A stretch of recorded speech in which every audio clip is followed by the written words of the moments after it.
Hello नमस्कार, मैं S L Prajapati एक बार फिर स्वागत करता हूं इस आरसीसी के डिजिटल प्लेटफॉर्म पर।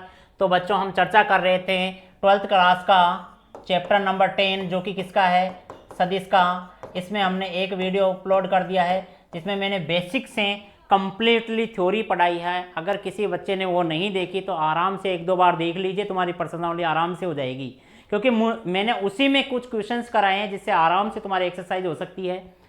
तो उसको देखना मत भूलिए, क्योंकि वो समझ में आएगा तभी हम आगे बढ़ पाएंगे। तो देखिए, हमने कौन कौन से टॉपिक पढ़ लिए थे, एक बार उन पे चर्चा कर लेते हैं। सबसे पहले मैंने बताया था बेटा स्थिति सदिश। स्थिति सदिश क्या होता है, मूल बिंदु के सापेक्ष निकाला जाता है। जैसे कि अगर किसी को पी बिंदु का निकालना है तो उसको ओपी वेक्टर कहेंगे, और पी के जो निर्देशांक है उसी के साथ आई कैप, जे कैप और के कैप लगाकर क्या कर देंगे बेटा, जोड़ देंगे। दूसरी बात, हमने परिमाण का फॉर्मूला क्या निकाला था बताइए, अंडरवुड का X square plus Y square plus Z square. तीसरी बात हमने पढ़ी दिक् अनुपात जो एक्स वाई जेड या A1 A2 A3 है वही क्या कहलाएंगे, दिक् अनुपात। फिर इसके बाद में हमने पढ़ी दिक् कोसाइन LMN, इनके फॉर्मूले पढ़े जो क्या होते हैं। जैसे मैं कहूँ एल का फॉर्मूला होता है A1/√A1 का स्क्वायर, A2 का स्क्वायर, A3 का स्क्वायर। इसी प्रकार A2 M के लिए A2 रख देंगे और N के लिए A3 रख देंगे। इसके बाद में हमने सदिशों के प्रकार पढ़े। उसमें हमने कौन कौन सा पढ़ा, शून्य वेक्टर, समान सदिश, मात्रक सदिश, सयाधीन सदिश, संरेख सदिश, ऋणात्मक सदिश, और उनके कुछ क्वेश्चंस भी किए। और फाइनली हम लास्ट में कौन सी बात पढ़े थे कि सदिश सदिश के कुछ उदाहरण पढ़े थे। यहाँ तक अगर किसी भी बच्चे को कोई समस्या हो तो तुम पूछ सकते हो, पर मुझे नहीं लग रहा कोई समस्या होगी, क्योंकि बच्चों ने बारीकी से बहुत अच्छी तरह आराम से समझ के पढ़ा है इसको, और बहुत मज़े से पढ़ा है। तो अब हम उसी चीज़ को कंटिन्यू रखते हुए हम आगे की ओर बढ़ते हैं, और आज का नया टॉपिक हम स्टार्ट करते हैं सदिशों का योगफल।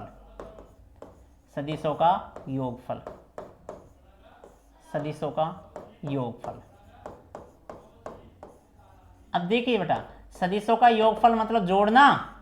अगर मैं कहूं बेटा, सुनने की कोशिश करना तुम, अगर मैं कहूं कि कोई सदिश हमारे पास ये है और एक अन्य सदिश हमारे पास ये है, तो देखिए सबसे पहले जिसकी डायरेक्शन ये है और जिसकी डायरेक्शन ये है, और ये अगर मैं कहूं ए वेक्टर है, ये बी वेक्टर है, आई बात समझ में। तो इससे जो बनेगा, सॉरी इसको अपन वैसे ही बना देते हैं, इससे जो बनेगा हमारे पास वो सदिश क्या कहलाएगा, देखते हैं।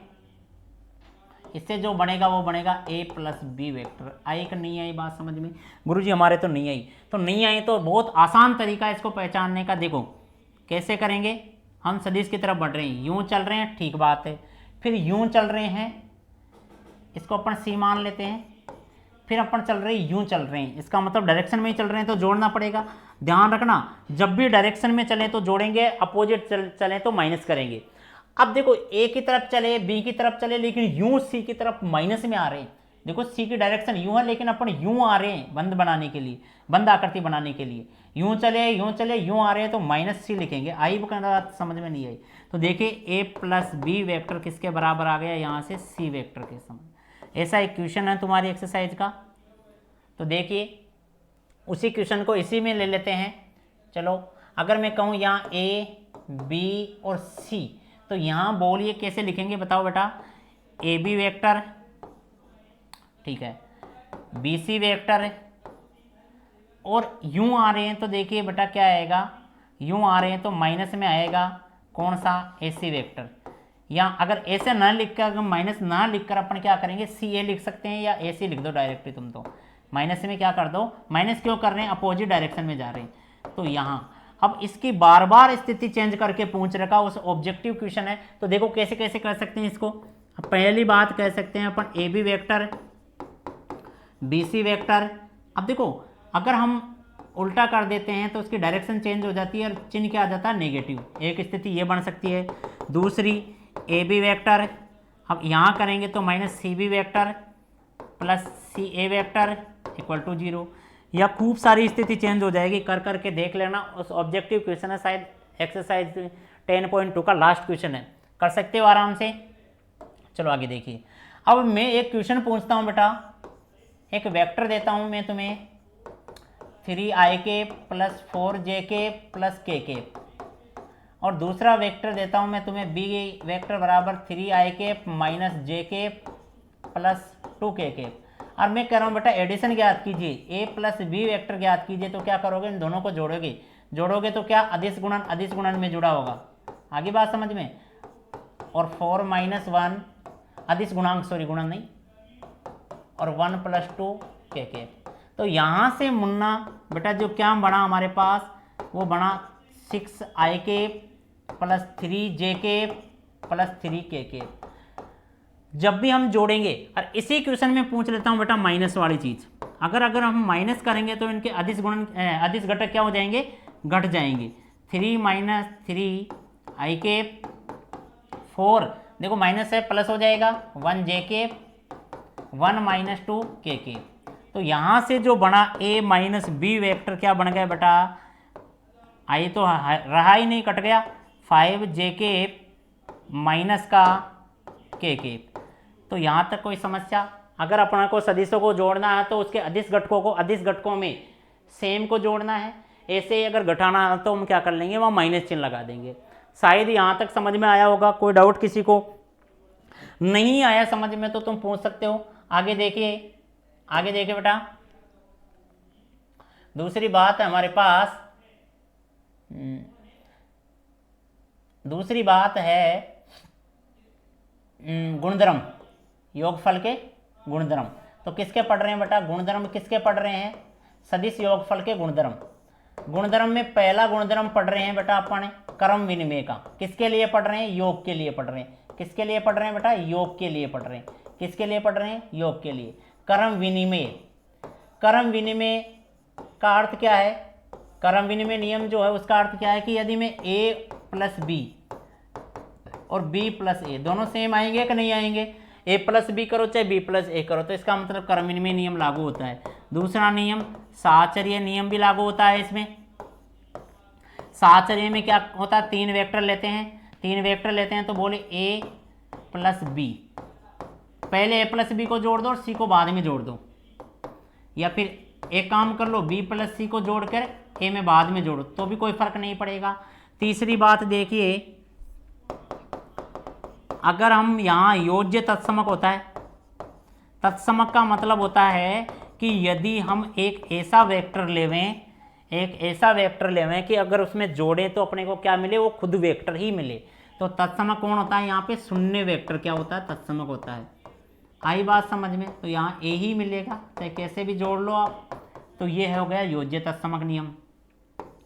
नेक्स्ट बात हो गई, अगर किसी को अपन अदिश संख्या से गुणा कर देते हैं, किसी सदिश को अदिश से गुणन योग करते हैं तो कोई फर्क, ये तो रहने दो, चलो कोई बात नहीं, यहाँ तक समझ में आ गया होगा। ये ज़्यादा काम नहीं आते वैसे, लेकिन कुछ एक चीज़ें अपन करेंगे उनको उल्टा सुल्टा क्रम विनिमय कर दें, कोई फर्क नहीं पड़ेगा। आगे देखिए अगला टॉपिक है हमारे पास एक अदिश का सदिश से गुणन। अदिश का सदिश से गुणन मतलब अदिश का सदिश से गुणन इसका अर्थ है कि यदि हमारे पास a वेक्टर है x i cap y j cap और z k कैप, अगर मैं इसको लेमड़ा से गुणा कर देता हूँ, लेमड़ा कोई अदिश संख्या है तो हम आराम से लिख सकते हैं, देखो lambda x i cap y j cap और z k कैप, तो कोई फर्क नहीं पड़ेगा, लेमड़ा को अंदर गुणा कर दो क्योंकि अदिश संख्या है लेमड़ा z k कैप। यहाँ तक कोई समस्या नहीं है। आगे देखिए इसके बाद में अपना जो नेक्स्ट टॉपिक है, दो बिंदुओं, देखो एक स्थिति सदिश तो निकाल चुके अपने। अब यार एक बात बताओ, स्थिति सदिश नहीं पूछे, कहें दो बिंदुओं को मिलाने वाली रेखा का सदिश पूछ ले, दो बिंदुओं को मिलाने वाली रेखा का सदिश पूछे, मिलाने वाली रेखा का सदिश, रेखा का सदिश, दो बिंदुओं को मिलाने वाली रेखा का सदिश पूछे तो क्या करेंगे बेटा, सुनना। देखिए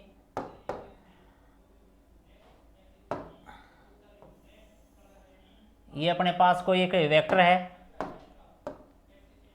इसके दो बिंदु हमारे पास, एक ये रहा और एक ये रहा, इसको बोलेंगे एक्स, कोई बात, हाँ x1 ले लो, x1 y1 और z1, इसको ले लेते हैं x2 y2 और z2। आई बात समझ में, इसको ले लेते हैं a और b। अब यहाँ पे दो प्रकार से सदिश बन सकता है बेटा, दो प्रकार से कैसे बनेगा, कहेगा a से b की दिशा में, a से b की दिशा में, जिसको हम क्या बोलेंगे बेटा, ए बी वेक्टर बोलेंगे। दूसरा जो बनेगा वो क्या बनेगा, बी से ए की दिशा में सदिश, बी से ए की दिशा में सदिश, वो क्या बनेगा बेटा, बी ए वेक्टर, यानी बी से ए की डायरेक्शन में बनाना है। तो सबसे पहले ये बनाएंगे तो देखो क्या बनेगा, यहाँ से ये बनाएंगे तो अपनी जो डायरेक्शन हो जाएगी वो क्या हो जाएगी, इस तरफ हो जाएगी। आई बात समझ में। तो देखिए ए बी जो वेक्टर आएगा, अब कुछ भी नहीं करना, जब अपन स्थिति सदिश निकाल रहे थे तो कैसे कर रहे थे बेटा, पी में से ओ को घटा रहे थे, तो सेम काम करना है। अगर यहाँ निकालेंगे तो क्या करना है, इस बी में से क्या करना है, ए को घटाना है। तो बी क्या है, x2 minus x1 i cap, y2 minus y1 j cap, z2 minus z1 k cap. किसी को कोई समस्या? अगर ये निकालना हो तो बस कुछ नहीं करना, उल्टा कर दो, उल्टा कर दो, यानी माइनस का ए भी हो जाएगा, ये भी कर सकते हैं। तो बताइए क्या आएगा,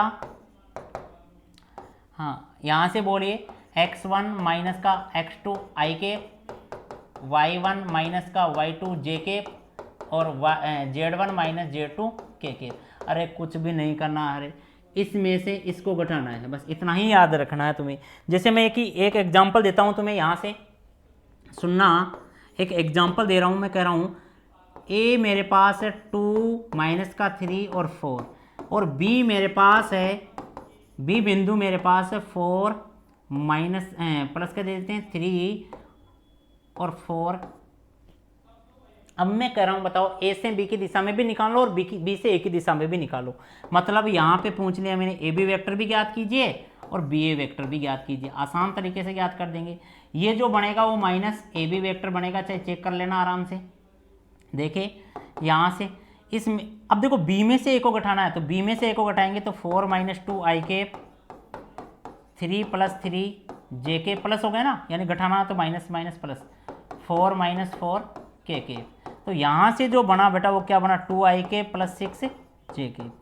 अब देखिए ये जो बनेगा वो माइनस में बन जाएगा। देखो कैसे, बी ए वेक्टर अपने को ज्ञात करना, ये स्थिति बननी चाहिए। तो देखो क्या करेंगे, ए में से बी को घटाना है आपके बार, तो 2 में से 4 गए आई केप, माइनस 3 में से 3 गए जे केप और 4 में से 4 गए के केप।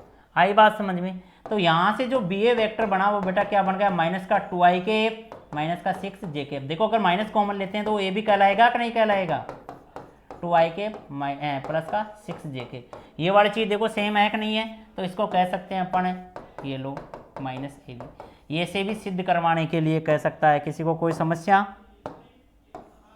ये भी सिद्ध करने के लिए कह सकता है।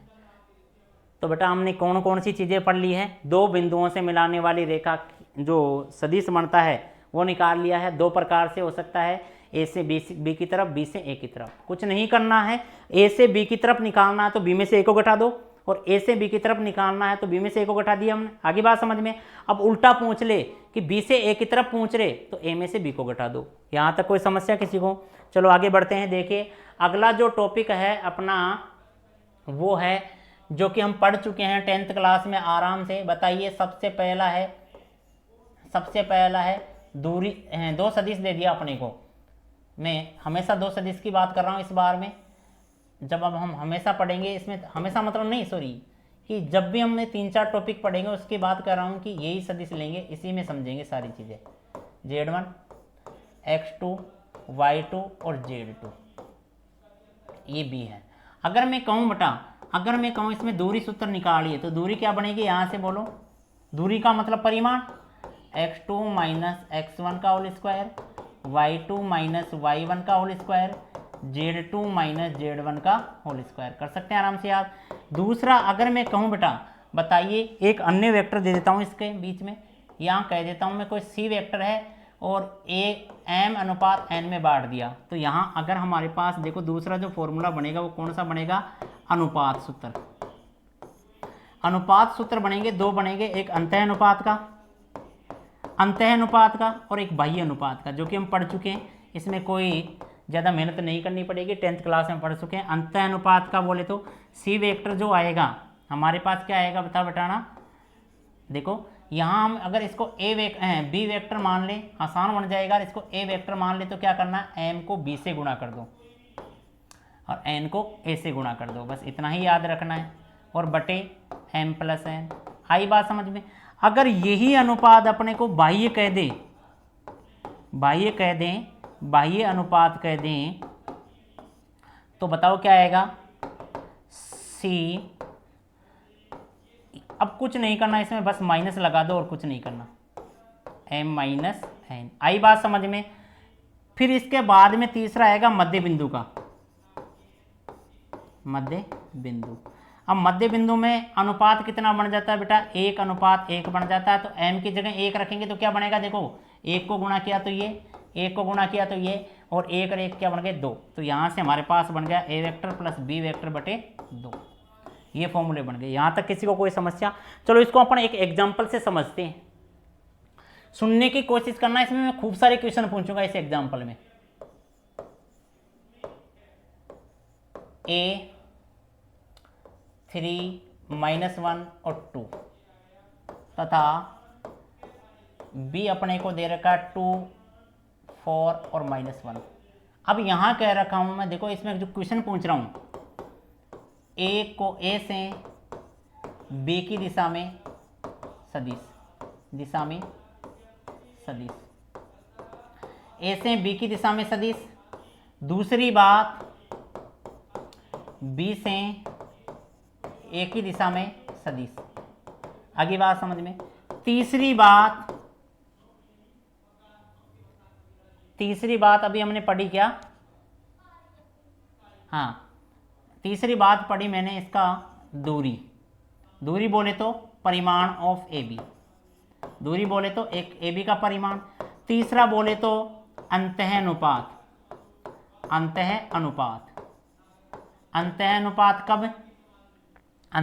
कब बताओ बेटा, जब अनुपात कितना हो, 1 और 2 हो। दूसरी बात बाह्य अनुपात कब, जब 2 और 1 हो। दूसरी बात मध्य बिंदु। ये सारे के सारे क्वेश्चन करेंगे अपन, सारे के सारे क्वेश्चन करेंगे। तो देखिए इन सब क्वेश्चनों को हम करते हैं। सबसे पहले तो इधर देखिए, पहला क्वेश्चन ए से बी की दिशा में निकालना है। इसका देखो सॉल्यूशन हम कर रहे हैं। इधर ये ए है और ये बी है। यहाँ अपने पास है 3 -1 और 2, और यहाँ अपने पास है 2 4 और -1। अब अपने को देखो ए से बी की तरफ निकालना है, मतलब ए बी वेक्टर निकालना है। आई बात समझ में। तो क्या करना है, बी में से ए को घटाओ। देखो 2 में से 3 गया तो माइनस का आई के, 4 में से -1 गया तो 5 जे के। आगे बात समझे। -1 में से -2 गया तो माइनस का 3 के। इसी प्रकार दूसरा क्वेश्चन हमारे पास है बी से ए की दिशा में। तो अब देखो बी में से यहाँ देखा करो तुम, ए में से बी को घटाना है। ए में से बी को घटाना तो देखिए 3 में से 2 गया तो आई के प्लस का, -1 में से -4 गया तो माइनस का 5 जे के, 2 में से 1 गया तो यानी घटाएंगे तो उल्टा चिन्ह। देखो अगर मैं इसको ऐसे माइनस कॉमन ले लेता हूँ यहाँ से, तो क्या बनेगा, आई के ये प्लस का बन जाएगा 5 जे के -3 के। तो क्या ये ऊपर वाला ही है क्या, हाँ जी। तो बी ए वेक्टर किसके बराबर हो गया बेटा, एक मिनट सुनो, हाँ ये माइनस का होगा, ठीक है ना। तो यहाँ से बोलिए माइनस का ए बी वेक्टर के। तो हम ये बात पहले ही प्रूफ कर चुके हैं, 2 क्वेश्चन हो चुके हैं। अब अपने को इसका परिमाण निकालने के लिए कहें तो परिमाण निकाल सकते हैं क्या? दोनों का परिमाण सेम ही आएगा, क्योंकि डिस्टेंस तो चाहे इधर से नापो चाहे इधर से नापो चाहे इधर से नापो, डिस्टेंस तो सेम ही आती है। तो देखिए रूट ऑफ 1 का स्क्वायर माइनस का 5 का स्क्वायर, कौन से में ले लिया, इसमें लिए हैं तो देखो ए बी में ले रहे हैं ना, तो ये माइनस का है और ये प्लस का है, आई बात समझ में, और ये -3 का स्क्वायर। तो यहाँ से बोलिए 1 + 25 + 9, अगर इनको ऐड करते हैं तो हमारे पास कितना आता है 35, ठीक है, जो कि इसका परिमाण है। नेक्स्ट बोलिए अंतःनुपात, चलो लेके चलते हैं। देखो अंतःनुपात के लिए हम क्या करते हैं, पहले इसका ए वेक्टर निकालते हैं, यानी स्थिति सदिश निकालते हैं, इसका स्थिति सदिश निकालते हैं। तो बताइए क्या आएगा इसका स्थिति सदिश, जो बिंदु होगा उसी को लिख दो, यानी कि देखो 3i के स्थिति सदिश निकाल सकते हैं ना, मैंने पहले ही सिखाया दिया था फर्स्ट वीडियो में, और जो नहीं देखे आराम से उसको देख के समझ सकते हो स्थिति सदिश कैसे निकालते हैं। जो बिंदु दे रखा है उसके साथ i j k लगा देते हैं और उनको जोड़ देते हैं। इसी प्रकार 2i k + 4j k - k k। चलो देखते हैं। तो सबसे पहले अंतःनुपात के लिए अनुपात कितना दे रखा है अपने को, 1:2। ये C वाला वेक्टर निकलेगा 1:2 है। चलो कैसे करेंगे, C वेक्टर बराबर फॉर्मूला होता है m a वेक्टर, सॉरी ए नहीं, इधर वाला मानते हैं ना, B vector plus n a vector इधर वाला बटा m + n। तो C वेक्टर इक्वल टू बोलिए, C वेक्टर बोलिए क्या आएगा, यानी 1 को तो इससे गुणा कर दो, 2i k + 4j k plus नहीं -k k। आगे बोलिए इसको 2 से मल्टीप्लाई करिए, देखो क्या आएगा, 6i k माइनस का 2j k प्लस का 4k k डिवाइड बाय बोलिए 1 + 2। तो यहाँ से C वेक्टर हमारे पास क्या आ गया, 2 और 6 8i k plus 2j k plus 3k k बटे 3। तो अगर हम यहाँ से कहें कि C वेक्टर हमारे पास आ चुका है ये i k + 2/3 j k plus k k, ये लो कंप्लीट। किसी को कोई समस्या,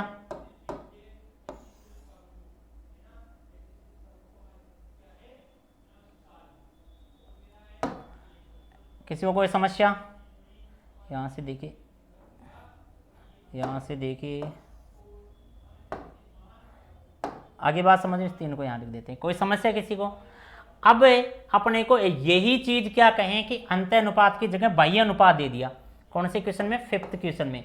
तो बाह्य अनुपात के लिए हम क्या करेंगे, अब के बाद बस फॉर्मूला लगा देते हैं डायरेक्ट, देखिए माइनस का लग जाएगा m b vector minus n a vector और m - n, जबकि अनुपात अब की बार अलग अलग भी दे रखा है, यानी कि 2:1 दे रखा है। तो देखिए क्या आएगा, इसको 2 से गुणा कीजिए, 2 × 4 i k plus 8 j k minus का 2 k k। अब देखो यहाँ माइनस चिन्ह आएगा, ध्यान रखना, क्योंकि दे रखा है n का मान कितना है, ये 1। अब 1 से गुणा करेंगे तो वही आ जाएगा यही, लेकिन माइनस चिन्ह है तो देखो क्या आएगा, एक बार लिख लेते हैं, 3i k माइनस का j k plus 2k k। अब यहाँ से 2 - 1 कैलकुलेशन करेंगे तो क्या बनेगा, देखो ये माइनस का 3 बनेगा, यहाँ 4 है तो i k, यहाँ प्लस का बनेगा, ये 8 है तो 9 j k, और यहाँ माइनस का है, यहाँ माइनस का है तो माइनस का 4k k, और नीचे 1 ही आएगा, तो ये अपना ये आ गया यहाँ से। कोई डाउट किसी को, कोई डाउट किसी को? तो देखिए आगे, चलो मध्य बिंदु निकालना हो तो क्या करेंगे, मध्य बिंदु निकालने के लिए कुछ नहीं करना, अपने को फॉर्मूला लगाना है, C vector equal to a vector plus b vector बटे 2, जो कि तुम आराम से कर सकते हो इसको, है ना। यहाँ तक अगर किसी को कुछ पूछना है तो पूछ सकते हो। आज मैंने बहुत अच्छी बातें बताई हैं। वो बातें ये हैं कि सबसे पहले सुनो, अपने को 2 बिंदु देगा, मैंने वो स्पीड से समझा दिया तो देख लेना एक बार, और इनके बारे में क्या क्या पूछ सकता है कि a से b की दिशा में वेक्टर निकालिए, तो क्या बनेगा वो बेटा ए बी वेक्टर बनेगा। तो कुछ नहीं करना, b वाले निर्देशांकों में से a वाले निर्देशांक घटा दो और उनके i cap j cap k cap लगा दो, ठीक बात है। उल्टा पूछे तो कुछ नहीं करना, ए में से बी को घटा दो। अरे याद रखना अपने को इसमें से इसको घटाना है, ठीक बात है। दूसरी बात अपने को पूछेगा कि डायरेक्ट परिमाण निकालो, तो परिमाण हम पहले ही सीख चुके हैं। तीसरी बात अपने को पूछेगा कि अंत्य अनुपात निकालना है, तो ये फॉर्मूला याद रखेंगे अपन बटे m+n। और बाह्य पूछेगा तो कुछ नहीं करना, बीच में माइनस लगा दो, बाह्य पूछे तो माइनस लगा दो, और अगर मध्य बिंदु पूछे तो ये लगा दो। ये फॉर्मूले याद रखो और कुछ नहीं करना, अपन आराम से निकाल सकते हैं इसको। यहाँ तक किसी को कोई समस्या हो तो तुम बिल्कुल बेझिझक पूछ सकते हो। और एक टॉपिक और बच रहा है जो कि बहुत ही अच्छा, बहुत ही इंपॉर्टेंट और बहुत ही दिमाग लगाने वाला टॉपिक है। मैं यहाँ इसमें 2 पॉइंट बताता हूँ। 2 पॉइंट ये है कि यदि मैं कहूँ समान दिशा के सदिश के उदाहरण, दिशा के सदिश के उदाहरण, ये आगे देखना बहुत अच्छा इंपॉर्टेंट टॉपिक है। सदिश के उदाहरण, समान दिशा के सदिश के उदाहरण। और दूसरी बात कह रखा हूं, चलो इसको बाद में ले लेते हैं अपन। समान दिशा, देखो अगर दिशा समान हुई इसका अर्थ क्या है कि उनके जो है ना गुणांक क्या होंगे, समान होंगे। अर्थात मैं कहूँ लैम्बडा बी वेक्टर, यानी संरेख होंगे दोनों ही, क्या होंगे, संरेख होंगे। चल देखिए, मैं कहूँ बताइए, अगर मैं एक वेक्टर दे देता हूँ 3ik + 4jk, अगर मैं कहूँ तो बताइए एक अन्य वेक्टर b बताइए जो इसके क्या हो, समान दिशा में हो। तो कुछ नहीं करना, इनको अगर सेम से गुणा कर लो, 6ik + 8jk। देखो दोनों का अनुपात समान आएगा, कुछ भी नहीं करना है, सेम संख्या से उसको मल्टीप्लाई कर लो। दूसरी बात क्या बनती है यहां से कि समान परिमाण के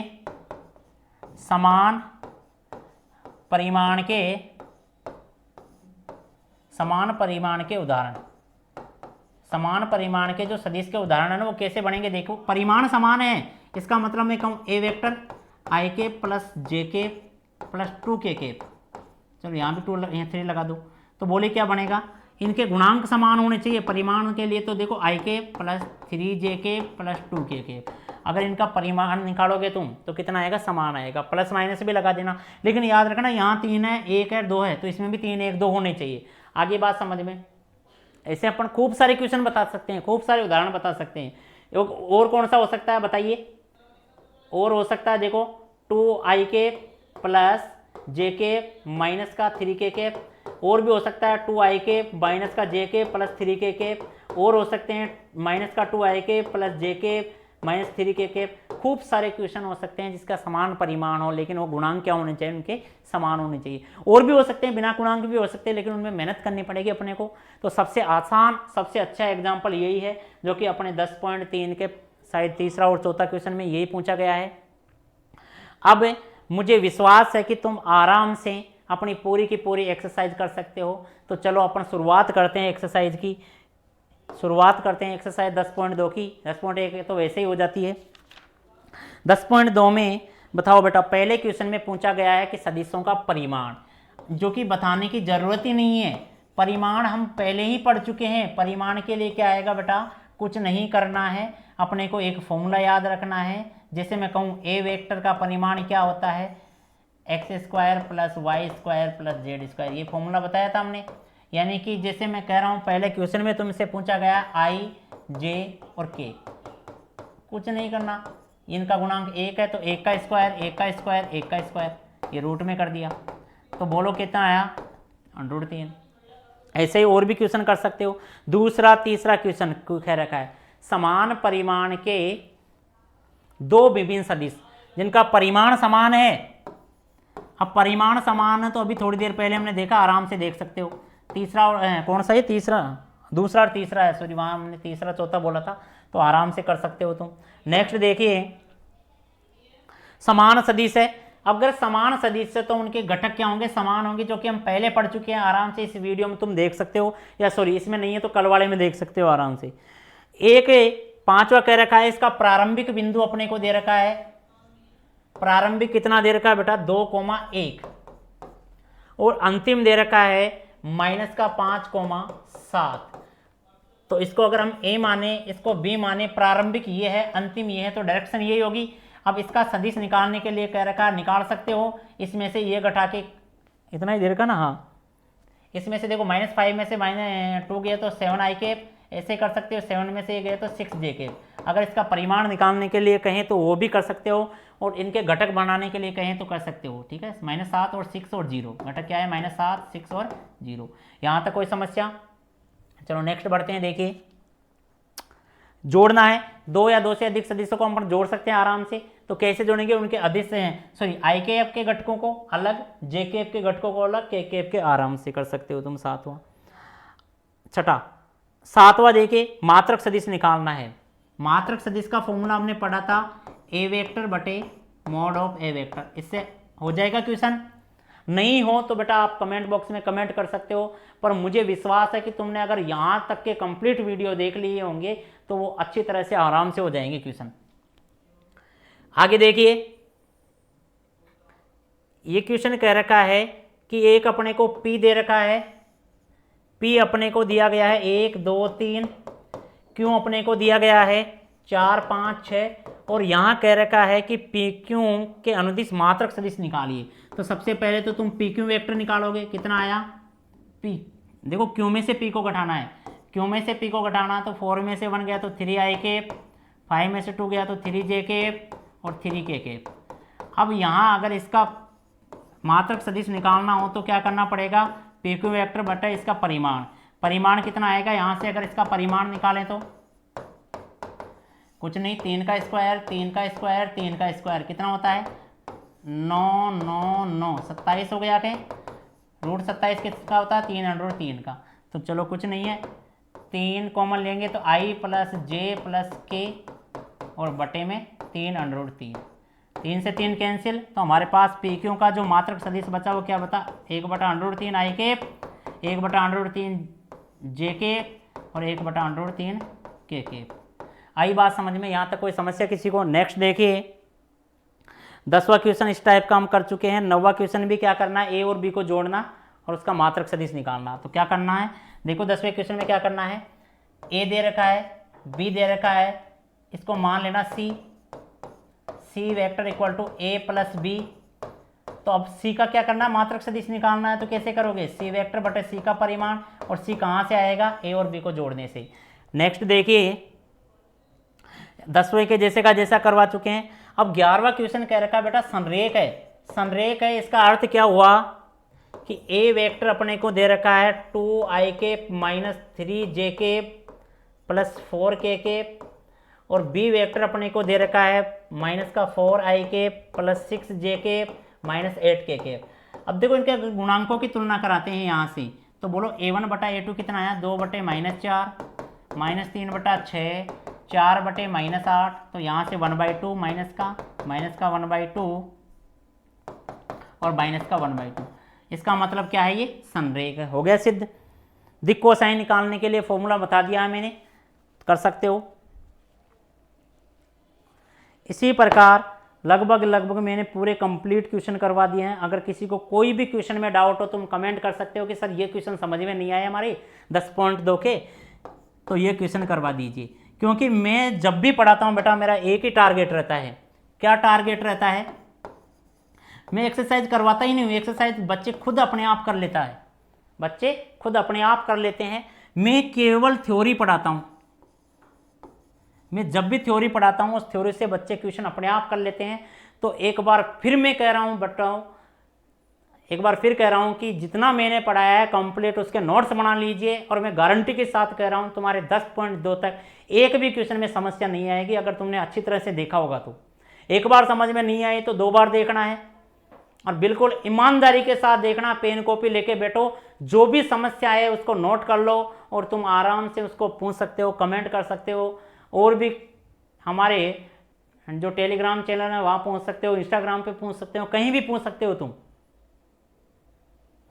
तो बच्चा हमने एक जो टारगेट लेके चले हैं कि 100/100 का, वो आज से हम अपन कंप्लीट, वैसे पहले भी वीडियो खूब डाले हैं लेकिन अब मैं बिल्कुल रिवीजन के तौर पे कंप्लीट ऐसे ऐसे क्वेश्चंस कराऊंगा जो कि एग्ज़ाम के लिए बहुत इंपॉर्टेंट होंगे और अपना कंप्लीट रिवीजन हो जाएगा। ठीक है।